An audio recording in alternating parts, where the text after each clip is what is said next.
Welcome to the Nerd Party. Maximum warp. Punch it. Punch it. Punch it, Bishop! Punch it. Punch that shit! Let's punch it.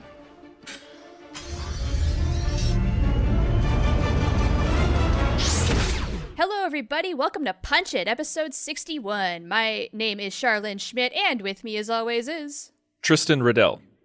Tristan, we have come to the end of the first season of Star Trek Discovery, and I have been dying to know what you thought, because we normally will exchange live tweets, or not tweets, but live messages back and forth with one another, and I didn't hear much from you, so what did you think? Well, even though, because you were going through a thing where first you told me, hey, don't text me because I'm not going to be able to watch it live, or at least right when it drops.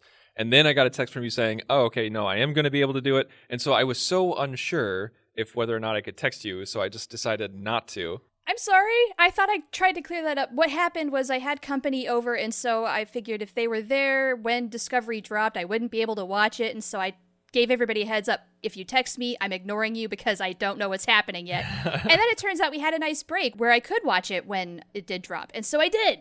I was actually at a conference out of town, and I didn't think about it because right before I left, I had my bags. I was about to get on the road, and then my wife tells me, "Oh yeah, you're not going to be home to watch Star Trek." And it hit me like a freight train. I was like, "What? We're not going to be able to watch it together, and I'm going to have to watch it on my iPad, not my huge TV and amazing sound system." You poor thing. The season finale is the one where I'm going to have to watch on a crappy little screen with headphones.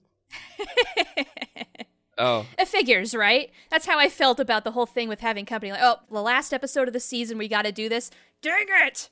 It's always how it is. But I was able to watch it, and I watched it almost right away, and I didn't get anything spoiled. So I was pretty excited about that. That's amazing in this day and age. Yeah, it's because I think I was an hour behind. Actually, I was an hour behind, or maybe 2 hours behind it dropping. And I actually uploaded a video to Twitter before I even watched the final episode. So I was very much taking my life into my own hands, because by uploading the video saying oh, I made this celebrating the first season of Discovery, I was opening myself up to just constant spoilers, because nobody waits for spoilers anymore. And even official Star Trek accounts do not care about spoilers, because as soon as the episode's over, they start releasing pictures, talking about who died or who came back or what happened, and the international audience is just screwed. Yeah, now what do you think about that whole thing? Do you think official accounts should have something like maybe a 24-hour pause period before they start throwing all of that out, just because the international audience is behind us in terms of release, but then also not everybody can watch it right when it drops? Is that fair for them to do that? I think that there should be a 24-hour rule, but the thing is, as an official account, you got to take advantage of the hashtags, you got to take advantage of the hype with an audience talking about it, because I understand, you got to talk about it, but the thing is that don't post a picture of the final moments of the episode saying, what did you think of this? Or don't post a picture of someone who died saying oh, sad to see them go, R.I.P., this character's name. And don't do that for 24 hours, but you can at least say what did you think of the episode? Or use this hashtag if you're going to spoil it. As an official account, make it vague. Interact with your public, but make it vague, make the headlines what did you think of that moment? We all know what we're talking about. But I feel after the 24-hour rule, that's on you. If you're online and you haven't seen it yet, that's on you. I agree. I think, honestly, between user and the official accounts, I think we both have to meet each other halfway, 50-50. If you want absolutely no spoilers whatsoever, and you know you're not going to watch an episode right away, if you're not going to be able to, for instance, mute the hashtags, as many as you can, until you can watch the episode. Or don't go online. Or don't go online, which I understand it's difficult to do in the 21st century, but I do agree that the official accounts should be a little more careful, because it's easy to spoil things for people, and that sucks when you're trying to just go in with as few ideas and expectations of what's going to happen so that you can just be mind blown when you actually watch the episode. So I think we're all kind of figuring out how to do this. them as well as us and achieve that balance as much as possible. Yeah, it's interesting because I've been very lucky this entire season where I haven't had anything spoiled for me, not anything remotely, except for one thing. And this was nobody's fault because I logged on to Amazon and the thumbnail of the episode was Lorca at the throne. And so man. even though that's a very minor detail and it didn't actually ruin anything, but at the same time I'm like, oh, okay, so Lorca makes it to the throne room. So obviously he kicks out the Emperor from the throne room, or he makes it that far, or we know that happens in this episode. That might sound trivial. You guys might think like, oh, I'm being overly cautious or anything like that. But honestly, like, it was an official thumbnail of the episode when you log on to watch it. Right? Yeah, you can't avoid that. Yeah. So there's literally no way to avoid it. No. So in terms of things like that, official people, please be more careful. I understand you have a job to do and you absolutely must hype up your product. I get that. But take a look at it from a fan's perspective. Right, and especially from those of us who really do want to go in as spoiler-free as possible.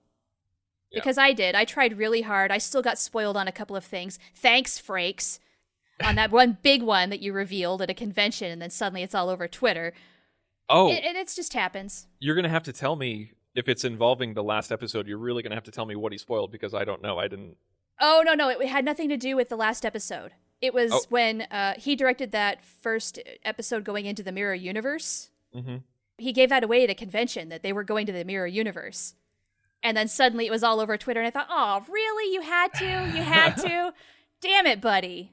But then Frakes has that whole attitude of, what are they going to do? Fire me? You know? Yeah. I get it. Maybe you don't know what happens, of course, in the Mirror Universe, but just even giving that much away was a little bit of a disappointment. And that was a big rumor, though, like that was going to happen. Actually, no, Char, to be fair, they confirmed that towards the beginning of the season that they were going to go to the Mirror Universe. They did? Okay, well, that's how much I was avoiding spoilers, because I didn't know until he blurted that out. Okay. So, anyway, that said, what did you think about the finale of season 1? To be honest, I was a little like, oh, okay. Like, really? I was a little like, that was nowhere near as cool as some of the previous episodes, and I know that some people are praising that because it was a more subdued finale. I am totally not about that at all. Like, whenever shows do that, because this was a very active show. Like, once we got to the second half and we got that, like, your mid-season finale, in my opinion, should not be bigger than your season finale, and that very much was the case here. And I know I heard some people say, like, oh, well, it would have been so easy to make it big, but they did it a very Star Trek way where they talked it out and there was no big explosions. I'm like, bull crap, you can still have the Star Trekkiness where the conversations happen, but you can still have a lot more action or suspense. It doesn't even have to be explosions, but suspense and intrigue. And with this episode specifically, for the first 2 acts, I felt like, oh, wow, we're wasting a lot of time. Like, we're spending a lot of time stretching this out. Like, it was weird because I felt like the first 40 minutes was very stretched out, and the last 5 minutes could have been an entire episode to itself. Right. I was expecting a longer last episode and was horribly disappointed when I realized that was not going to be the case. And in comparison to that very last third of the episode, the first 2/3, it felt like almost wasting time just because of how much they had to hurry and throw so many things together at the very last end of it, put a bow on it and make everything happy and give us that wonderful Starfleet ending, which I did appreciate. But I think the big problem from a writing standpoint is that they did not know that they were getting renewed for a second season at this point. So just in case, if they weren't going to get another season, I think maybe they thought, well, we've got to find a way to wrap this up. We're out of time. They moved way too fast. And so they gave us the optimism. They tried to wrap things up like, okay, the war is over. Right now the spore drive is on pause, blah, blah, blah. Okay, so you're resolving as much as you can, but there was way too much that we had to fill in the blanks as an audience, I thought, at that very ending part where there was some good stuff there. There was some amazing stuff in there, but it was all too fast. It was all too neat. It was all too rushed. Like, Yeah. Like with what was going on with Laurel and the Klingon Empire, that was way too easy. Oh, yeah. I really hope they explore more of that in season 2 because it's not that easy. It is not that easy. It is not that quick. It never is. And I understand it's television and it's a sci-fi show, but still. And yeah, no. They've got a lot more work to do there, for sure. I wanted a little bit more information. I know that we'll get it, but I wanted a little bit more information on Burnham, like her future. She's reinstated, and she has a rank back. She's a commander, but she's now the science officer of this Discovery. She's in Silver, Yes. so she's no longer in command. And she's not the first officer. Saru is still the first officer and acting captain. So she was pardoned by the president, and she had her rank fulfilled. So is her career completely off track? Is she no longer Command Gold? Is she no longer in the running for a promotion? How much forgiveness went on?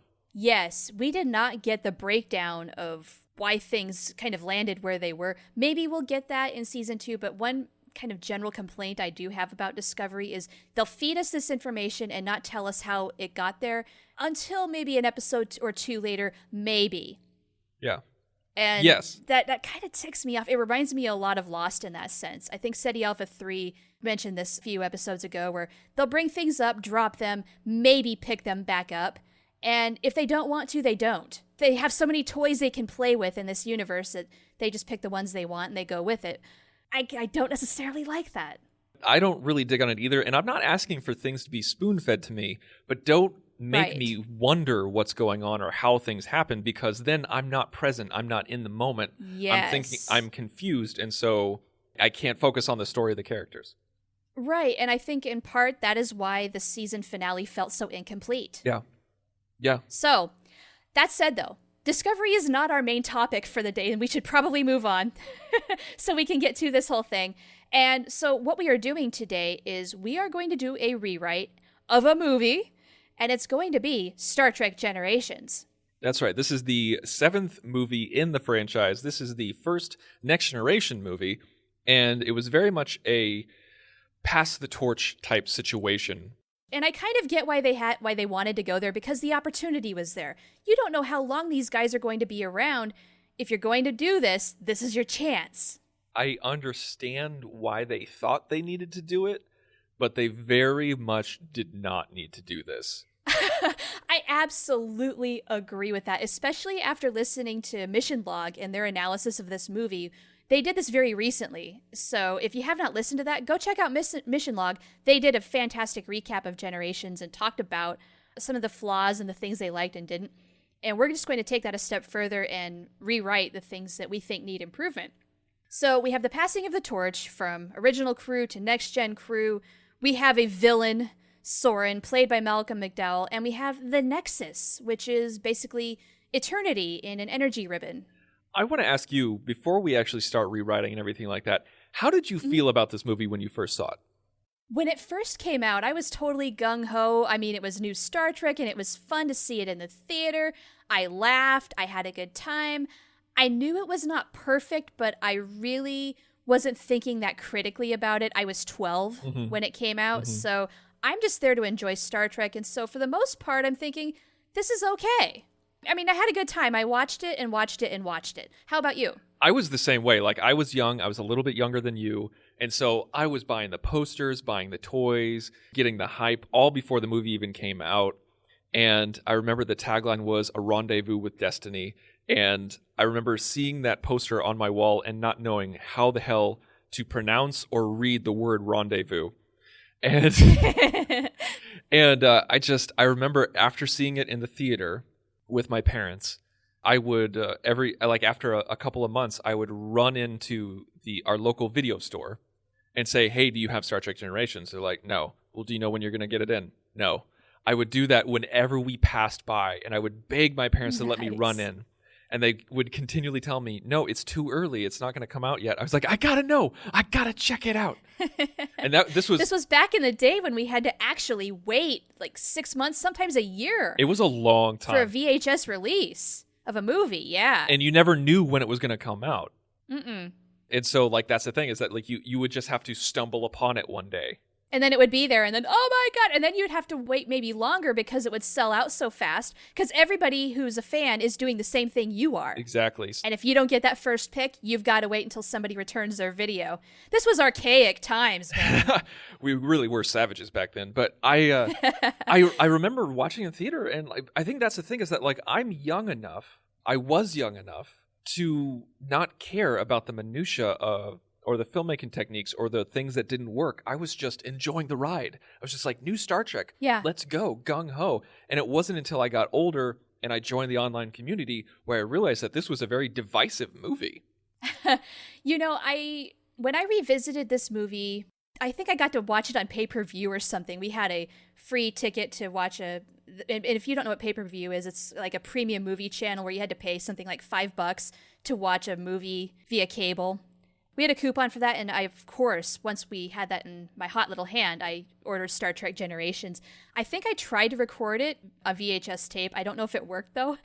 So anyway, when I revisited it, I think I was a couple years older, and that's when I started to look at it a little more critically, like, oh, this is not as good as I remembered it. So this was even before the online community, before I really started getting involved in that and interacting with other Star Trek fans. Yeah. And yeah, suddenly I was a little jaded about the whole thing. Like, oh, yeah, this movie has some problems that I didn't at first see. And it started to depreciate from that point forward. But then when you go online and you see the divisiveness, as you mentioned, oh, people have some real big problems with this one. Wow. Yeah, seriously. It's actually quite amusing about how isolated we are and were when we were younger, about how it was, I'm not trying to say like back in my day, but back in our day, like when we were younger, you were so much freer to enjoy what you enjoy, and you didn't have to defend yourself, you didn't have to justify it, you didn't have to analyze it. You're just like, oh, Threshold was another episode. Okay, cool. Moving on. And you lived your life. And you moved on, and there was a new episode next week, and it wasn't that big of a deal. Yeah, it's so true. We are so jaded by overall opinion and people spouting it out en masse on the internet. Yeah. It does take the fun out of a lot of things. And I feel honestly. like Generations is a victim of that. I think it's a victim of the online community overreacting, and I also think it's a victim of people having, like, this is what we do as Star Trek fans, is that we've had 50 years of Star Trek, and we've analyzed literally every single second of it for those past 50 years. Oh, yeah. And so I feel like certain movies, certain episodes, certain things get more scrutiny than your average movie or average TV show. And so even though, like, you should think about plot holes, and I'm not trying to excuse any plot holes in Generations whatsoever, because they are definitely there. Oh, yeah. Yeah. But I feel like Generations has been unfairly maligned in a lot of cases. Do you think it's because we have the two crews kind of merging together a little bit, and you could argue that that was mishandled? I think that's probably the biggest one, and arguably maybe the next biggest one, or just as big, is how they use the Nexus. Okay, that said, maybe we should start getting into it. Let's go for it. Let's start with the two crews. We have Kirk, Chekhov, and Scotty giving the Enterprise B its send-off, sort of. What did you think about this whole thing? Did you think, well, you kind of hinted that you didn't think that we needed the original crew, which I agree. Star Trek VI was such a great send-off of that crew as a whole, and I love the idea of them going out together as a team. We did not need this, but they went there. Yeah. Could they have done better than what we got? I feel like what we could have done if, like, say Paramount, say that we write Generations and Paramount comes to us and says, no, you gotta have some original crew. You gotta have a send-off. It's gotta be a pass the torch movie. I feel like what would be, like, in Star Trek fashion, I think we as writers could say, okay, we'll do that, but we're going to do it like we did it in Nemesis. We're going to do it like we did it in the opener of Voyager, or how we did it in the opener of Deep Space Nine. Have it be a cameo, not a co-starring role, not even a special guest. Yeah. It's a cameo. So say you wanted to keep the structure, like, I think with Generations, we could completely rewrite it and say, like, oh, this is a good opening movie, but then we're just writing an episode. We're writing an episode, like we're writing a movie. This is rewriting generations. So I think it'd be best if we try to keep as many of the elements as we can. Do you agree with me on that one? Yeah, I do. I don't want to change the entire structure of the movie. I want to improve where I think they just didn't quite reach the best potential, or maybe it just didn't totally agree with the overall movie. I think I'm glad that we're in agreement on that, because what I would do is, like, if Paramount was coming down on us hard, I'd say, like, okay, we can't get Leonard Nimoy, we can't get DeForest Kelly, but we can get William Shatner because he's always down. So let's get William Shatner, and let's have them be in space dock. All right, they're not on the Enterprise D, or they're about to Enterprise B, and they're about to launch Enterprise B. Have Shatner give a speech. Have him give an amazing speech about passing the torch, about how he loves being out there and he wishes he was out there, but he's not. And so it's now your turn. And like say, it's like Harriman, Captain Harriman, it is now your turn to explore strange new worlds and new civilizations. And then have him hint saying, like, even after you are done with your mission, there are going to be captains after you helming the name Enterprise. Enterprise is going to live on. Exactly. Long after this. That kind of thing. Don't make it about Shatner. Don't make it about him and being in that chair, because we've explored that for 6 movies. Right? And also I feel like they're almost poking fun at the original crew of, oh, haha, retirement. How you liking it, buddy, huh? Not so good, oh. And the reporters, can we chug them because that's dumb? Or can they at least take it down several notches? They can be there, but just don't make them say anything. I didn't mind the reporters as much as everybody else, but I think they could definitely be toned down. I feel like that's very 90s reporting, just the microphone shoved in the face and stuff like that. Like, no. I love the idea of a speech. That is as much of a send-off as the Enterprise B needed. And then, you know what? The next thing I want to improve right off the bat, this ship needs to be ready for action. Yes. Everything is installed. It's Tuesday, okay? So that way, when they go out there and they go to the Nexus, they're equipped and they're ready, and John Harriman does not look like a complete idiot on his very first voyage out. I would love to see I agree with everything you're saying. Like, I would love, but I'd still love to see the hesitation in Harriman. I'd love to see the doubt, oh man, I can't believe that I'm going through this on my literal first mission. We barely left space dock and this is happening. I would love to see that translated somehow on screen to how it's just, I don't know how exactly we'd do it, but like, I agree with you. I don't want Harriman to look like a fool. I don't want the Enterprise B to look like a joke. Yes, that is a big problem I had right off the bat with Generations, is it looks like the successor to the Enterprise is just awful. It feels like they don't have the faith in the crew or the ship. Like, this is the Enterprise. Like you always say, this should be the best of the best of the best. And Captain Harriman is not really, he does not seem up to the task. So I think if we want to instill maybe a little bit of doubt or some hesitation from him, I just want him to kind of feel a little overwhelmed for just a moment, realizing this is what it's like to be the captain of the Enterprise. I've got to jump in feet first. Let's go. Well, you know what I would do?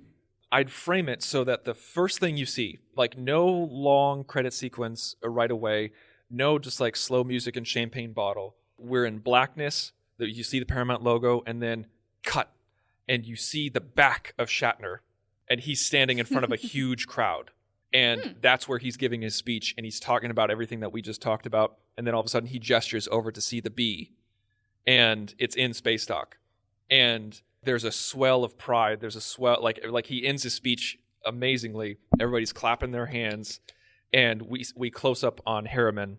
And then that's where we see the credits start to roll by and the Enterprise B launch.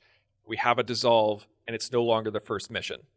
Okay. And the only reason why I'm doing that is because I think that would help move away from this is my first mission, I can't believe this is happening, or like Tuesday stuff or reporters or anything like that. It's just we see the launch of the B in order to get that Shatner cameo, but then after the credits sequence, which was already long to begin with, we're now with the B. We don't know how much time went by. They're just going through business as usual, and they're in the Nexus, and they deal with the Nexus situation. Do you think that's any better than doing what we previously just said, where it is the first mission, or should we just stick with it being its first mission? To be honest, I mean, I think you can maybe imply that it is the first mission even without saying it, because if Kirk is there giving the send-off, it implies that the Enterprise B is brand new. So we don't necessarily need to say that without saying it.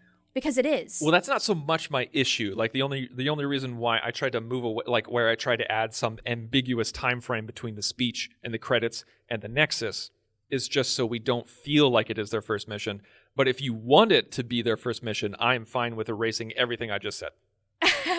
Okay, I mean, ultimately, to keep things moving along with the movie, I don't know if it matters at all. Okay, all right. So, I mean, I don't even want to know if I want to get hung up on that detail. I think the audience is going to register that it's the first mission. Okay, we'll just stick with that then. We'll stick with it that it's the first mission, but we move it along. Shatner is only there for the speech, and then, yeah, we move it along from there. And that's great. And I think cinematically, as much as I do love the champagne bottle floating through space and then hitting the bee, this moves things along a little more, and it's interesting, and hooray, Captain Kirk, rah, rah, rah. We get that moment, and it's good. It serves a very important purpose, but then we move on. And we never see Shatner again, like in that movie. We don't have to, and then that way that eliminates another big problem, is we don't have to kill Kirk. Right. Because that, no matter how you do that, is a bad idea. And people are going to be disappointed no matter how you do it. Whether he was in a blaze of glory, whether he, was on the Enterprise and it exploded, or he saved millions. Like, even if you did it like in Star Trek 09, people would be disappointed. Absolutely. So then that changes one big thing, of course, is then Kirk and Picard are not going to meet. Right. And they're not going to be coming back from the Nexus. Not together, right.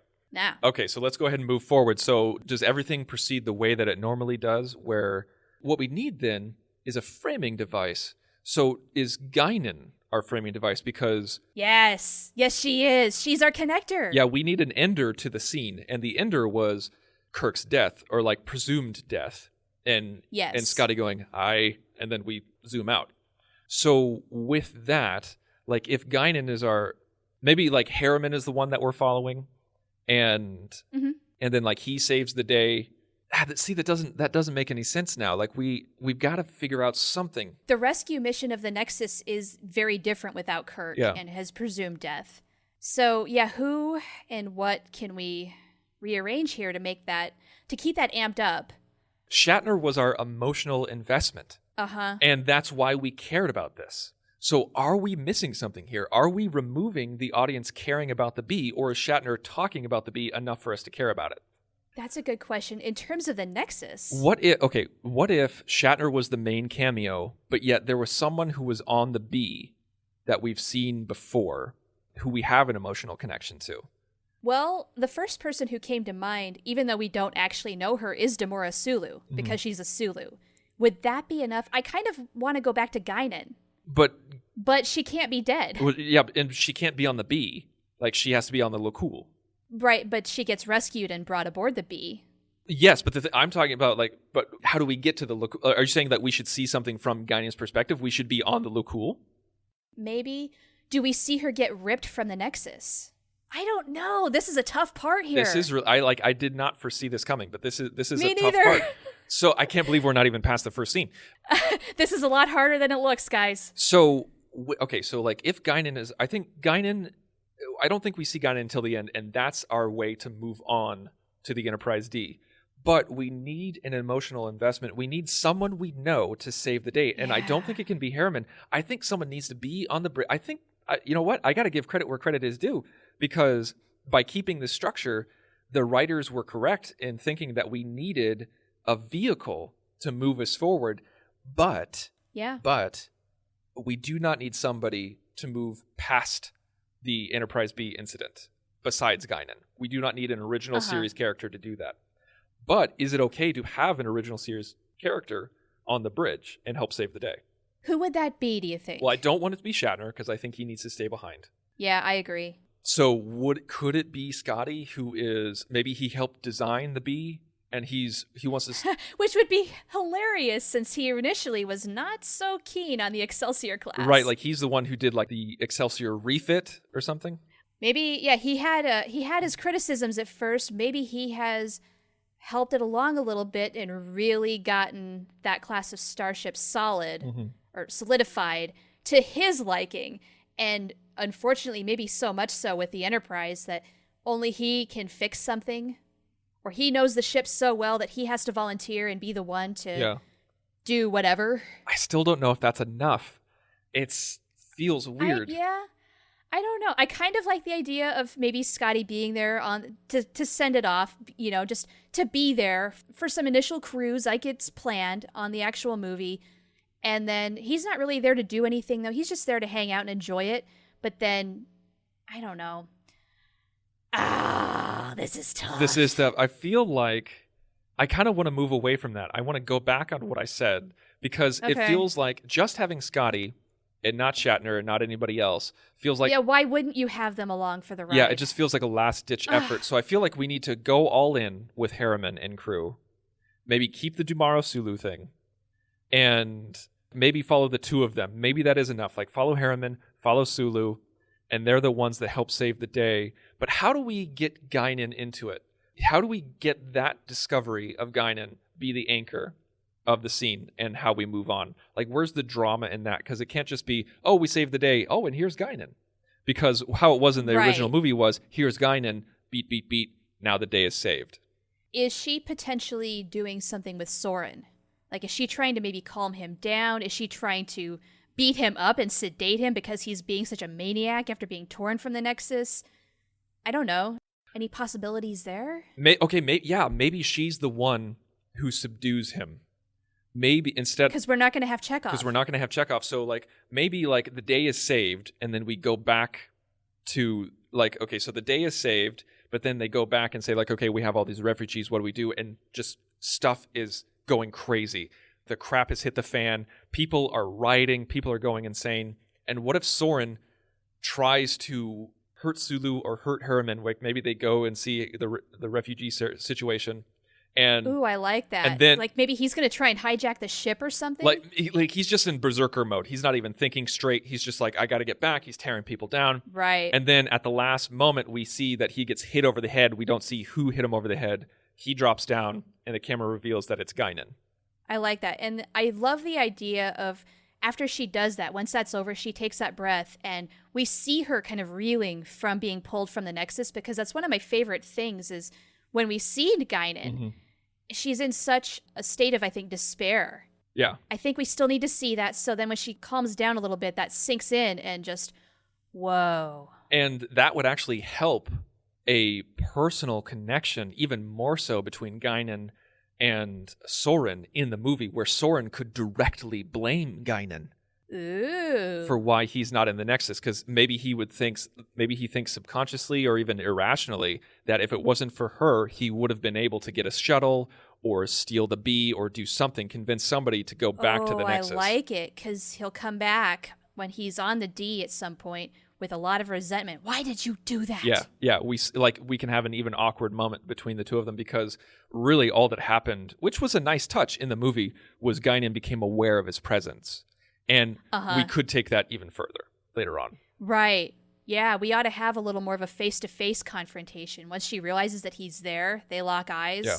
Oh boy, it's going to go down. Once she hits him over the head, once she realizes where she is, and we see the depression in her face, then we go, boom, 75 years later.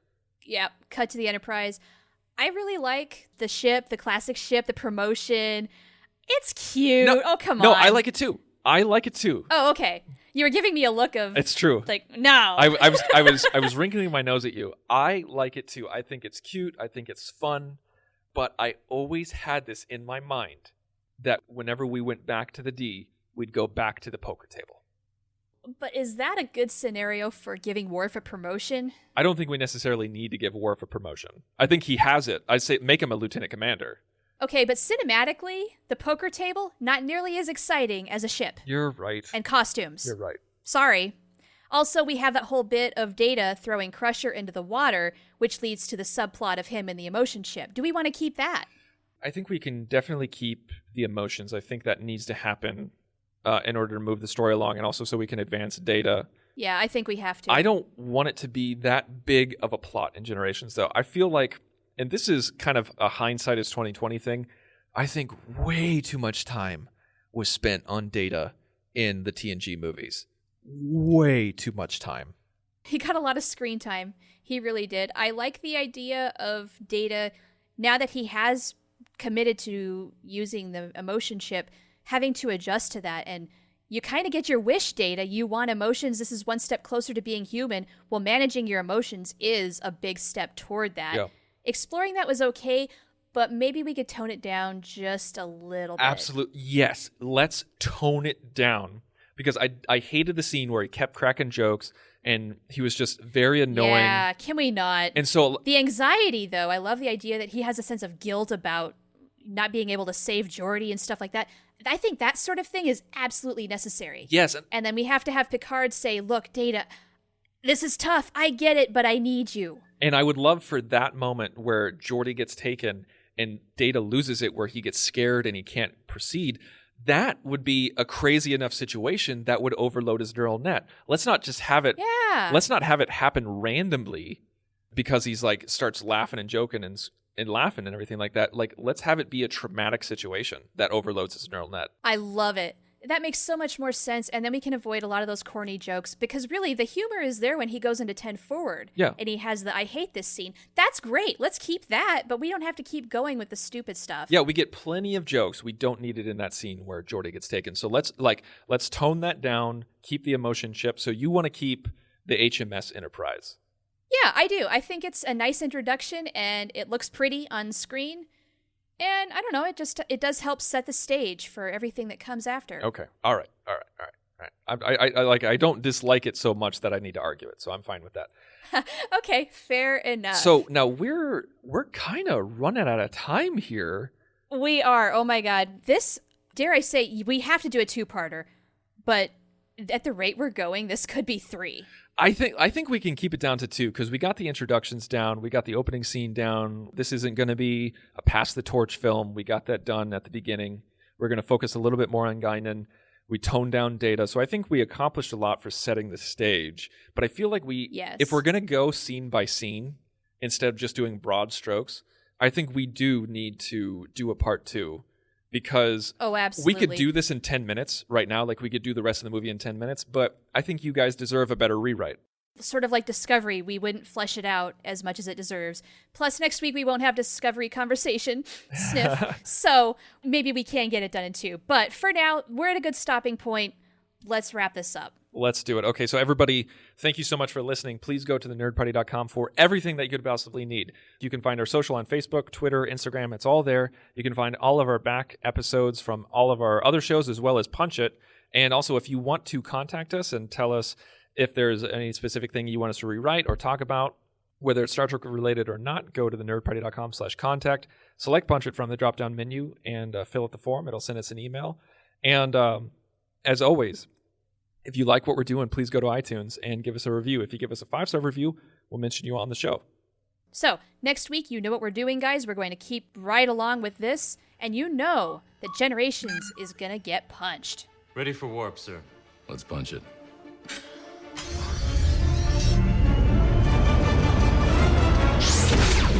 Join the revolution. Join the Nerd Party.